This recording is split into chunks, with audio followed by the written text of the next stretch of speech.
I don't feel I'm qualified enough to make an argument against electric cars, really. There's a lot of stuff in the market about them saying, you know, well, I talked to someone yesterday, actually, and he was going to buy an electric car, and the price he got offered the car a year later for was ridiculous. He said it like lost over half its value. I just don't think there's the network out there for them. So, for example, if you lived like in a multi-storey building and there's like 200 apartments and everyone wants an electric car, where are they all going to charge these cars up?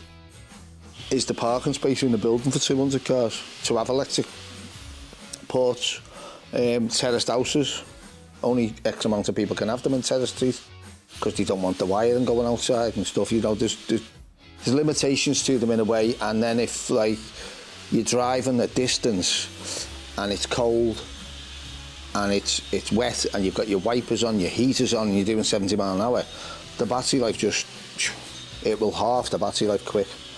I've drove one electric car and I took it around the park and it had 3/4 battery and I give it a little bit of power, and by the time I got back it had a third. So it used half its battery life just whizzing around the park thinking, oh, this goes well. But its power went well and all. Yeah. So if you're going from here to, say, Portsmouth or somewhere, Southampton, that distance, it's just, by the time you get down there, you'll have had to charge twice. If you're doing 70 miles an hour and it's cold and you've got the heaters on in the car, it takes a lot of energy. It's all very well a car company saying, oh, this does 300 miles on a charge. Well, it might do if it's just sitting at a steady speed in perfect conditions at 30 miles an hour and not stopping and starting with one person in it. But if you've got your family in it and you're going down the motorway and you're doing 70 miles an hour and you stop and start, like going into services and things, you might get an hour's charge out of it.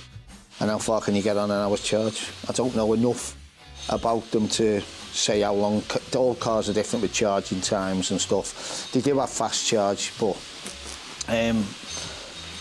it just depends on driving as well. Yeah, because even cars like with your petrol and diesel, the manufacturers say, oh, it does this many miles a gallon. You will never get that miles per gallon out of that car. I don't care how you drive, you will not get what they say out of that car. Never. It's just impossible unless you strip that car down the way they have it in a factory, sitting on a rolling road at the exact speed with the minimum amount of fuel and everything in it, just to keep it as economy as much as possible. Yeah, you're not going to match it, never. I don't know a lot about them. General repairs on them, like brakes, a normal garage should be able to do brakes. And some suspension work, but when it comes to the battery itself, it's got to be someone who knows what they're doing, because it can kill you. It's very high voltage, the car battery, and it can be very dangerous. Yeah.